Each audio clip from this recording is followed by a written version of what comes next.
So, welcome to episode 63, where we're going to be talking about mentors. Mentors matter, so choose them wisely. But the question is, what is a mentor? It's very confusing. I mean, sometimes people say, well, my mentor is President Obama, and they had never even met President Obama. Some people say, my mentor is Jesus Christ. And of course, I don't think that they have actually met. There's so many difficult things for people to say who their mentor is. What in your eyes is a mentor, Dave? Well, there's two types of mentor. There's the first of all, the one that helps you to move forward by guiding you from their own experience and fast tracking your way to get what you want. And the second type is that little sweet, and you can get them in minty form or fruity form, and they're really tasty, and you can't help but finish a whole packet when you're sitting in the car in traffic. Those are mentors, not mentors. Okay, just the first one then. It's somebody who helps you. The mentors are the ones that you put with Coke and they explode, right? I've never had Coke, but I know exactly what you're talking about. I've seen videos. Coca-Cola. But yes. The difference between a mentor and a coach is quite specific as well. But a mentor really does share with you from experience what you need to know, so you don't have to go through the same challenges that they do, and they save you years and years because of that. So if you really want to know what you need to do and what you need to know about mentors, keep on watching. You're going to really enjoy this episode. So Dave, let's just go a little bit over our lifetimes and talk about what our experience has been with mentors. Let me just start when I was about 5 years old, and it continued until I was 16 or 17, when my dad used to take me every morning to school. I was driving from home to school, and every single morning at 7:50 in the morning, there was Earl Nightingale in Radio VIP in Mexico City, which was the only English-speaking station in Mexico, sharing one of his pearls of wisdom. And every single day throughout my entire childhood, I kept on listening to Earl Nightingale. I do not know if people are old enough to actually remember Earl Nightingale, but it's like talking about Napoleon Hill, talking about John Paul Getty. All these people which are really very old into the self-development. Let me just share with you. I was just looking around and in YouTube, and I found one of his pearls of wisdom that he actually was sharing on those days. Have a look. We become what we think about. Now let me say that again. We become what we think about. Throughout all history, the great wise men and teachers, philosophers and prophets have disagreed with one another on many different things. It's only on this one point that they are in complete and unanimous agreement. If you only care enough for a result, you will almost certainly attain it. If you wish to be rich, you will be rich. If you wish to be learned, you will be learned. If you wish to be good, you will be good. Only you must then really wish these things, and wish them exclusively, and not wish at the same time 100 other incompatible things just as strongly. The great law, briefly and simply stated, is that if you think in negative terms, you will get negative results. If you think in positive terms, you will achieve positive results. In 3 words, believe and succeed. William Shakespeare put it this way: our doubts are traitors and make us lose the good we oft might win by fearing to attempt. George Bernard Shaw said, people are always blaming their circumstances for what they are. I don't believe in circumstances. The people who get on in this world are the people who get up and look for the circumstances they want, and if they can't find them, make them. Well, it's pretty apparent, isn't it? And every person who discovered this for a while believed that he was the first one to work it out. We become what we think about.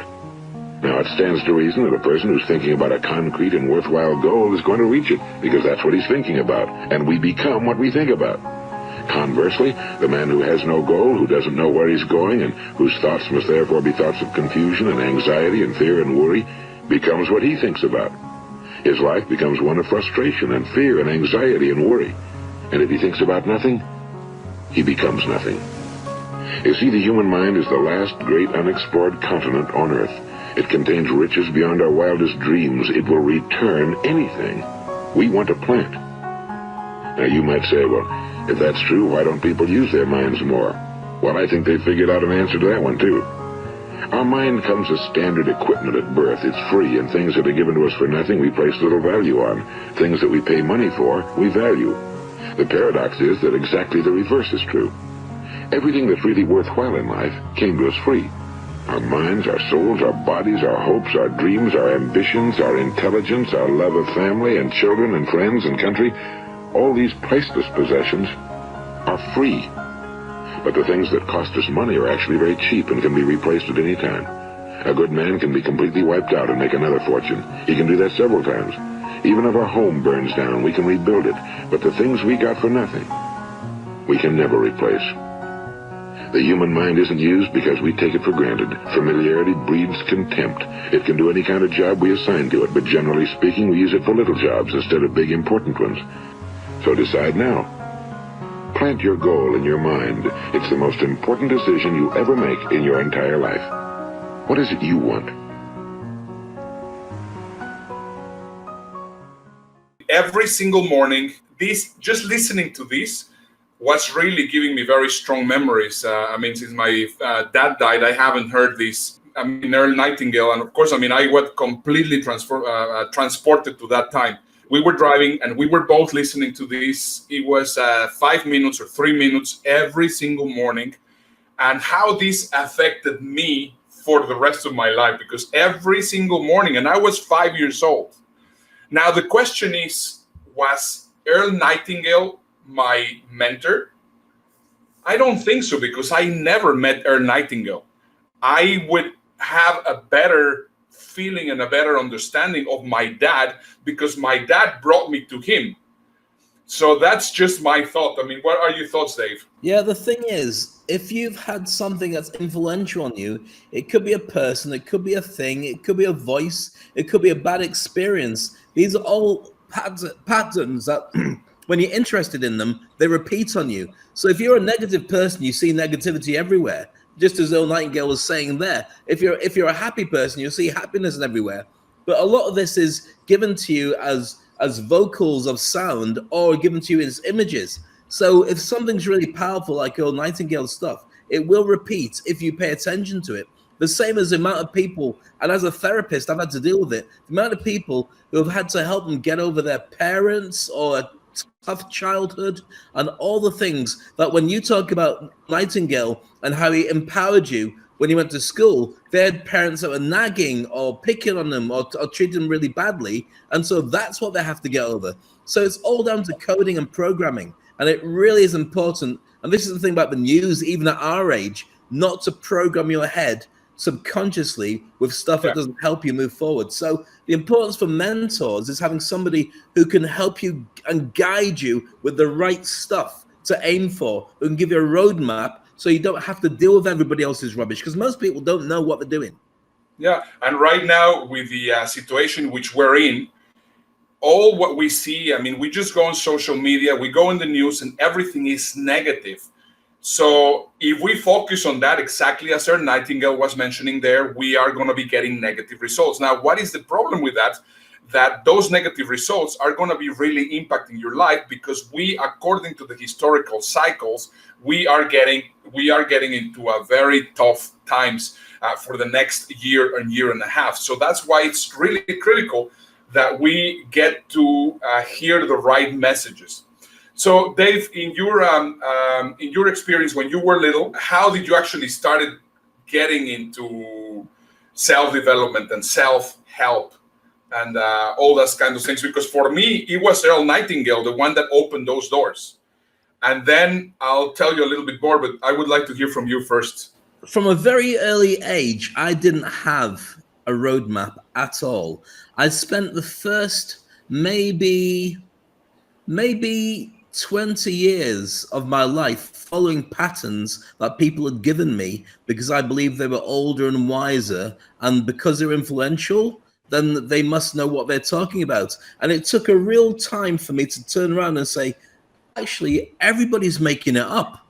nobody actually knows what's right for me at all. They're just applying what's right for them or kind of works for them and saying, Dave, you should follow this. And it took a long time to realize that, including going to study law.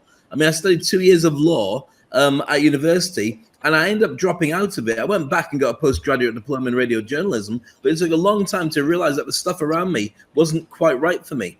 But up until the age of 7, you take in everything, and then a lid gets put on it, and it's stuck there, and then you have to find a new way of moving forward.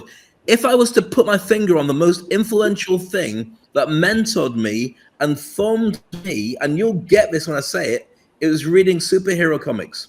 I was obsessed with them because it was all empowering. These guys were lost, especially the Marvel ones. They were lost, but had something deep inside that allowed them to be better and special.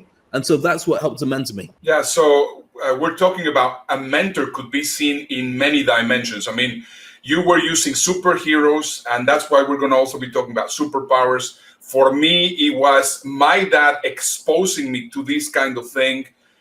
In your eyes, if you're watching right now, what got you into the path of enlightenment? We are very curious about it. Now, when I finished, when I grew up and when I finished school, I was intrigued about many things, and because of Earl Nightingale, because the Nightingale Conant Company, I got to meet Jim Rohn, and this was my first experience in thinking that I was having a mentor. And with him, I met him 3 or 4 times. I saw him in Dallas, I saw him in Anaheim, I saw him in Atlanta. I saw him in several places when I was in my late teens, early 20s. And I read all his books. I did all his courses. And it was the first time that I ever felt that I had a teacher. But we only met 4 times, without count also as a mentor. I mean, we met, but we didn't really have that bonding relationship. What do you think, Dave? I do think it does, because here's the thing. It matters as to what you interpret it to be. Yeah. So it depends on what you then take the information, put it in here. And if you're all the time asking yourself what Jim Rohn would be saying to you, then he's mentoring you. Even now, he could be mentoring you. Absolutely. Well, remember what we were saying about the 4 different turnings that are in history, and that every turning is like, if it will be spring, summer, autumn, winter. The first time that I internalized the concept that the winter is not going to last forever, and every winter has a spring afterwards, and you need to understand how to live winters, was Jim Rohn. Just have a look at this, because it's going to have a strong impact, so that you learn to understand what's going to be happening in the next few months and years. Have a look. Now here's the 4 major lessons in life to learn. Number 1, learn how to handle the winters. It's a fact of life. The winters follow the fall, the harvest.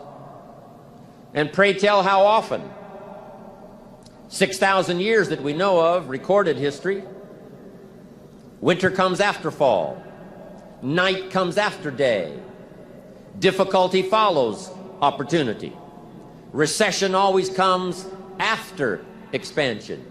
It's been the rhythm of life for the last 6,000 years of recorded history. Now there's all kinds of winters. There's the winter of the season, but there's all kinds of other winters. There's political winters. What a winter that was when the Nazis marched into Prague. What a winter it was when the communists put up the Iron Curtain. What a winter it was when Stalin finally took power in Russia. What a winter it was when Benito Mussolini took power in Italy. What a winter it was in Japan. What a winter it was in many parts of the world back during World War II, one of the longest winters, political winters in recorded history. So the winters are going to come. The winter of sickness, the winter of disappointment, the winter of devastation, social winters, economic winters, personal winters when your heart is smashed in 1,000 pieces and the nights are unusually long. It's simply called wintertime. But the winters are inevitable.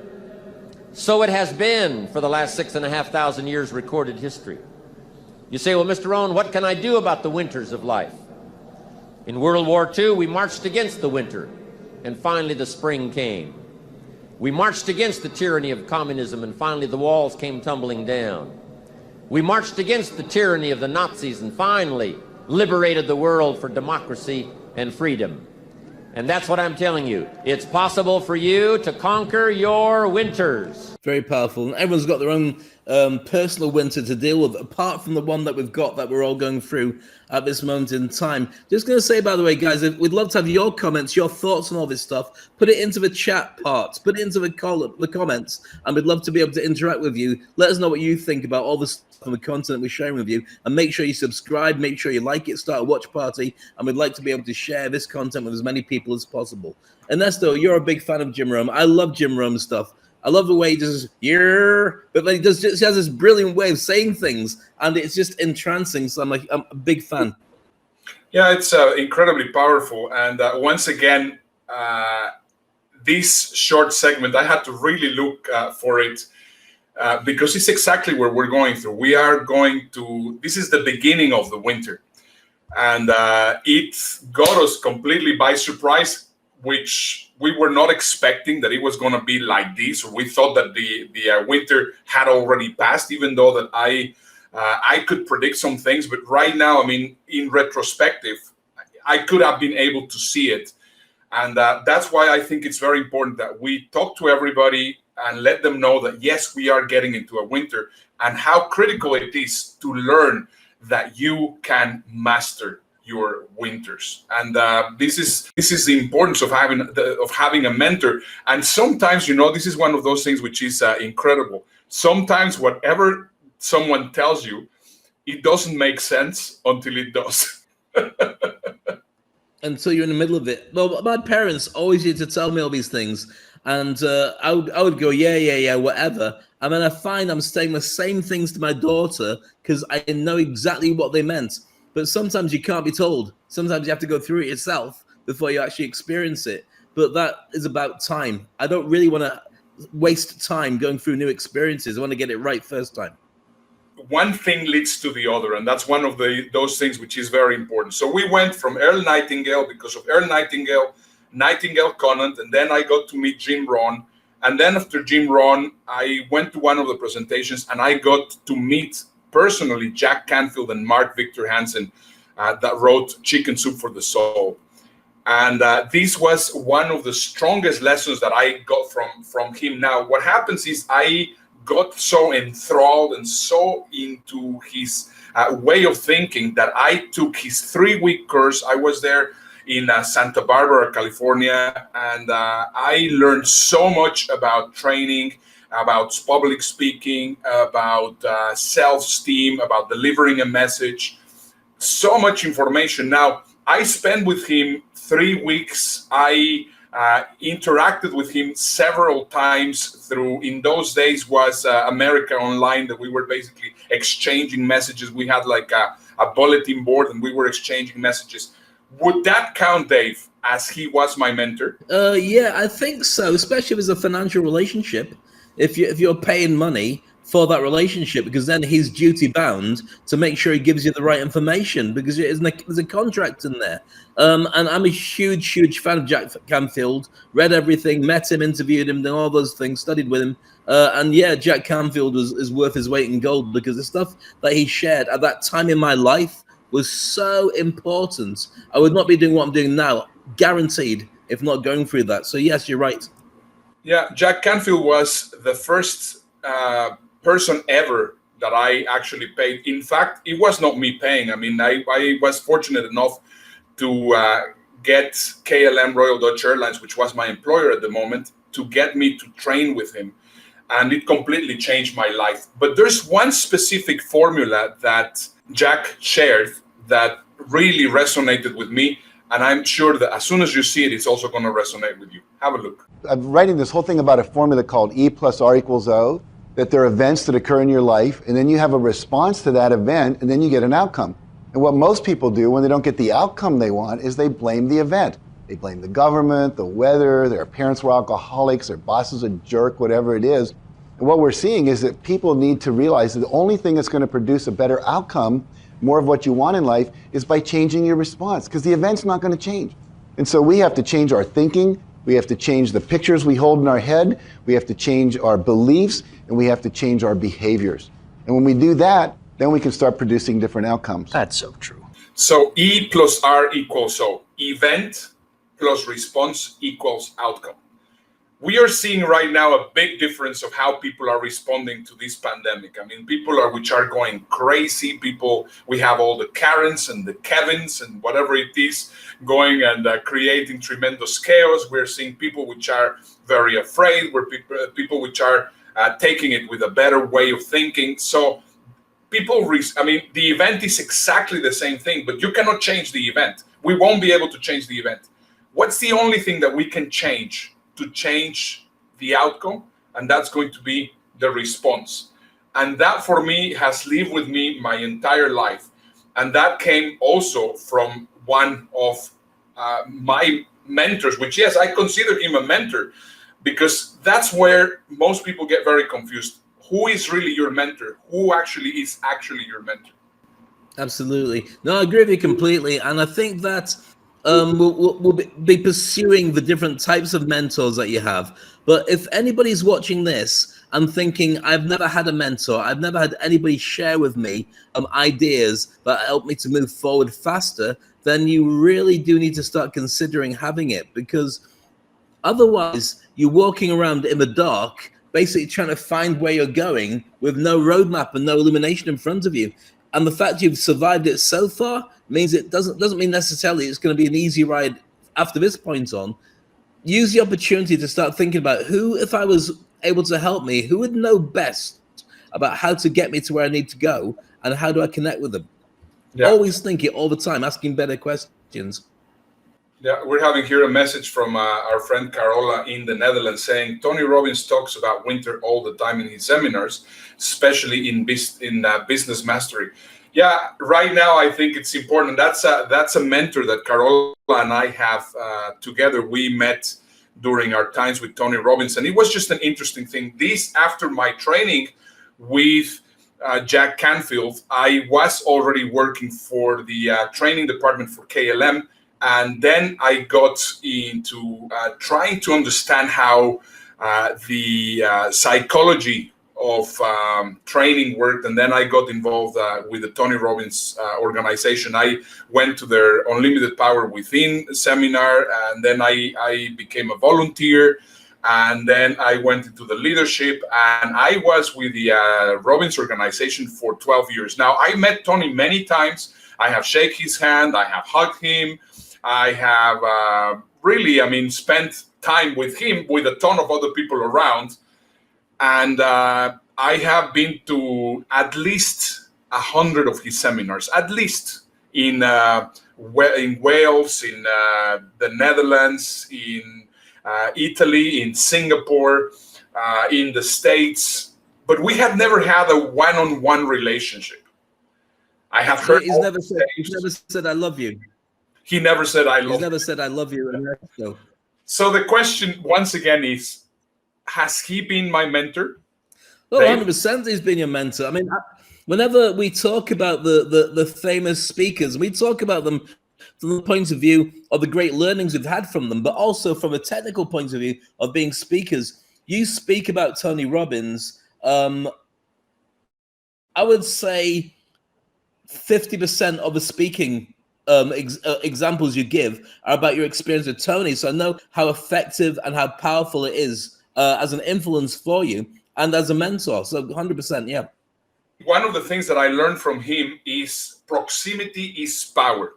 If you can get proximity with people that are the best in the world, things can happen because of all the people they know, the insights they have, and the life experience they have. They can save you a decade in time with one insight. And even though I was not really close to him, I was in the proximity. So in my eyes, definitely Tony has been one of my mentors. So I ask you, who have you been close to that can definitely open some doors? Let's say in your case, Dave, who have you been close to that has opened doors in your life? I've got to put down my father, first of all, who's been a commanding figure all the way through my life, because what he used to do is ask me a ton of questions, and now I have his voice ask me questions all the way through. But my own direction was slightly different. You had the wonderful opportunity, and I'm so jealous of spending quality time with Jim Rohn and all these other speakers. And I'm just going, wow, that's amazing. I have met many of them. I have interviewed many of them and spent quality time, but I've studied a ton of their stuff. I had a slightly different route into it. Now, if we're able to look at some of the images that we've got from me from the very early stages, I was on stage taking part in a lot of school plays. And so it was very difficult to be able to find mentors that would guide me. At that stage on school, I had a teacher who was teaching me how to do singing lessons, but it was pretty much having to find my own way. In that case, I actually was probably closer to Elvis than anybody, because I loved Elvis's attitude and the way he was on stage, but there wasn't access to many, certainly in video, that could take me in that direction. And as I moved on, I started working for the BBC. I got really close to various journalists who spent some quality time on stage with me. There we go with a guy called Tony Fisher. So Tony Fisher and I would go on, and he'd been around a little bit longer than I had. So he shared some ideas with me. I was an entertainer by trade anyway, but he'd been around in radio more. So I learned a lot from him, but then he moved on. So you got to find it. And what I found was I came to a point where I actually had more experience than many of the people in my normal world who could mentor me in a normal job. I wasn't bumping into the Tony Robbins in those days of all the big hitters. So I found myself, if anything, mentoring other people. So, for instance, when I came to Dubai, which is after working for the BBC for a number of years, I was going on stage with some really big artists. And the way of working the entertainment and working it all could go back to my background of doing it all. So the next picture, there's me on stage bringing on Kanye West with about 15,000 people at the Desert Ribbon Festival. And that knowledge of it was partly from watching other people do that kind of event, but then taking it and starting to build on it myself. So then I decided not to work in entertainment anymore. I wanted to stay in entertainment, but I didn't want to be a DJ. And my great mentor for being able to make that change from radio into being a hypnotist and a coach and a life coach was Paul Mckenna, who I'd never met at that time, but he was a very famous radio guy who had made that transition and was doing stage hypnosis shows on TV. He was very famous in the UK. And one of the things that I actually got to work with Paul Mckenna, as you can see there, one of the things that hit me so much about my entire journey is I was able to model success stories. Because I was able to, my superpowers, my ability to read people and profile people, I was able to get almost the life essence and the juice from all the people I wanted to model. And if they were talking to me, what would they say? I remember one particular scene where I'd stopped DJing, I'd become a hypnotherapist, I didn't have a lot of money coming in, and I only had enough money because I was just doing therapy. I wasn't DJing deliberately because I wanted to leave it. I didn't want people to say, let's go and see Dave to help us stop smoking because he got us drunk last night at a gig. I had to stop DJing completely. So when you had a finite amount of cash, I had to think, well, do I spend that cash on reading a new book about personal development, or do I put it towards my rent, or do I put it towards food? And I had to ask myself, what would Paul Mckenna say in that situation? And I could hear his voice saying to me, you've got to eat, but don't worry about the rent and all the rest of it will come. And it did. At every stage it came. So I stopped worrying about money from that. And from that, I kind of started moving my own direction. Having spent time with Paul Mckenna, there was a life-changing experience. And I met him, I did a gig with him, and I said to him, could you do an endorsement for me? Would you give me a testimonial to say I've worked with Dave Crane and is great? And what he said to me was life-changing. He said, no. I went, well, why? He says, because I've never worked with you apart from now. I don't really know you. So what I want you to do is if you want to work with me, come on one of my courses. And then I can spend quality time, I can learn. And here's what the thing was, and I'm sure you've been through this as well, Ernesto. I know your material. I've been on courses in Dubai. I don't need to go to London to work with you because I'm already at the same kind of level of learning. So no, I'm good. And from that point on, I stopped looking for people who could elevate me because they weren't going to take me under their wing. So from that way, modeling really worked. So if we go to a final slide, to show the direction I took. I mean, now I've probably created that own direction for myself of going onto big stages, helping people, modeling what I do, and sharing as a mentor on stage and changing people's lives and life design and all that in the way that the guys that I grew up, and you mentioned the likes of Jim Rohn and Earl Nightingale, that's what I imagined that they were doing, and that's what I end up doing for a living. So I still hear their voices. When I want to ask them a question about what I should do next, I would think about that. But when people say to me, it's really challenging, who's your hero? It's really hard to find. My heroes are real people, like anybody who's working really hard to keep their family afloat during a pandemic. That's a hero to me. The big guys, I get them in my head, and I create a modeling technique to get by with them. Does that make sense? Yeah, it's another way of mentoring, and I think that's the important thing for people to open up their mind that mentoring can come in many ways and in many flavors and in many different servings. And that you were having, I mean, you could be mentored by George Washington or by Abraham Lincoln, because you can imagine what they would be telling you if you actually get to know them. So that's another very interesting to take on it. Now, coming back to, you already gave us a little bit of a run through of how the different ways of mentoring has affected your career in the positive way. Now, let me share with you one of the things that I also learned from Tony Robbins when I was with him, and he was basically talking about modeling, which is neuro-linguistic programming. Of course, it's based on that. And he said something, you know, if you would like to really be a class act, would you like to be the best in what you're doing, you have to, first of all, model what other people have done. So if you're a musician, you have to play the Mozarts, or you have to play the Beethovens, or you have to play the real big classic musicians. If you're a painter, you have to paint the Rembrandts, or you have to paint the Picassos, or you have to paint the Monets, so that you learn all of these things. So I was just thinking, okay, so if I need to do that and I want to be a speaker, who's going to be that person that I'm going to model? And if you think about it, and I think about it retrospectively, who's the person that I have modeled that is really, it is exactly, I mean, I am a spin of him. I mean, I have had the influence of so many different speakers and so many different experts. Who's the one that would really is like me? I mean, I have a younger version of him because of what I have modeled. This is exactly what I have taken from him. Who would you, I mean, you have seen me speaking and training many times. Who do you think would be that person, Dave? I would say, because of your beard, George Michael. But you're not going to say George Michael, are you?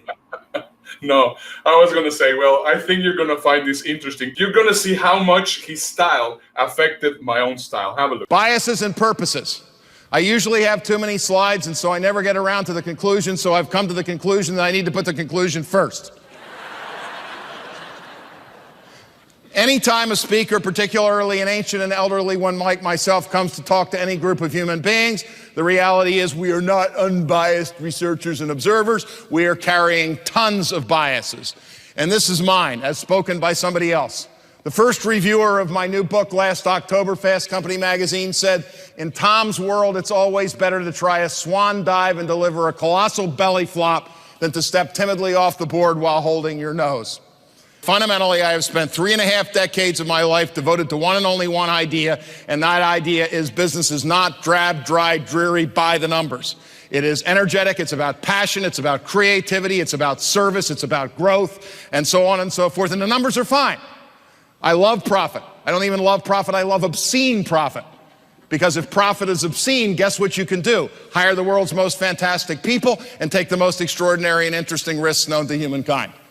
Now, you've seen this on t-shirts, you've seen it on posters, you've seen it on cards in stores, and I don't care if you've seen it 18,000 times. This is 18,001, because it deserves to be repeated. Michelangelo, the greatest danger for most of us is not that our aim is too high and that we miss it, but that it is too low and we reach it. It is a failure of imagination that trips most of us up, not a failure to reach some finish line. That's you. I've seen you so many times doing that. Oh my goodness. Even the arm gestures and the moving up and down, that's so you. I didn't realize it until now. Oh my goodness. Yeah, isn't it crazy? I mean, this is exactly what happens. This is another kind of mentorship. I mean, I took so serious this story about doing what these other successful people that we had an admiration for and painted all over so many times so that you will learn how to do it. I not only I read all his books, but I saw his trainings. I saw him speaking 3 or 4 times. I have 2 or 3 pictures with him. And it is really, I mean, if I see it, it's really exactly me just doing that in a different way. And it's just interesting. I think you've actually got that tie. I'm not sure, but I'm sure you're wearing that tie. I mean, you there's a borderline between modeling, mentoring, following, and implementing, and being a stalker. Yeah. You've got a borderline stalker story, and I think that you need to have one if you really want to be getting the results that these guys are talking about. You have to be a little obsessive. You have to be a little wacky and weird and think about them all the time, because if your self-talk isn't strong enough, then you need to substitute it with the words and the meaning and the wisdom of these guys. Otherwise, you're going to end up being exactly as you were before, and your self-talk will be the same as all the people around you, getting lousy results and complaining about everything. And it was just crazy how much his personality rubbed on me. I considered that was exactly the person that I wanted to model.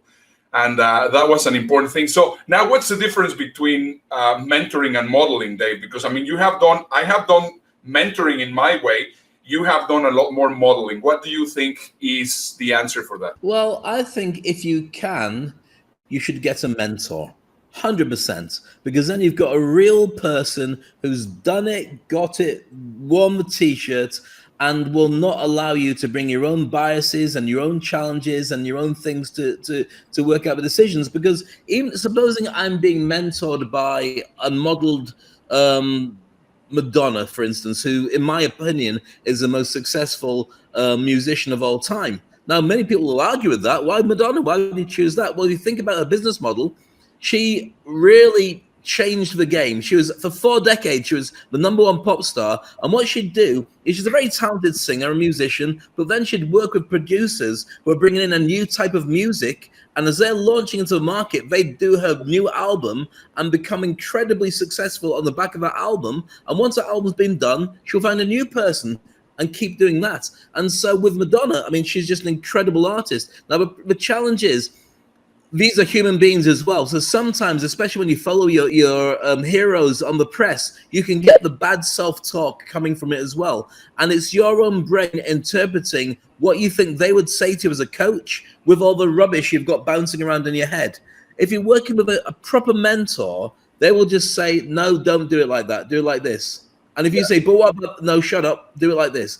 And here's the thing. Some people are uncoachable. Some people you can't mentor because they don't pay attention to you. And I spend a lot of time mentoring and coaching people, but I also spend a lot of time sacking people and saying, if you don't listen to me, then and you do your own thing, then why should we still be working together? Because everything we do from that point on is going to be hijacked by you going in the wrong direction.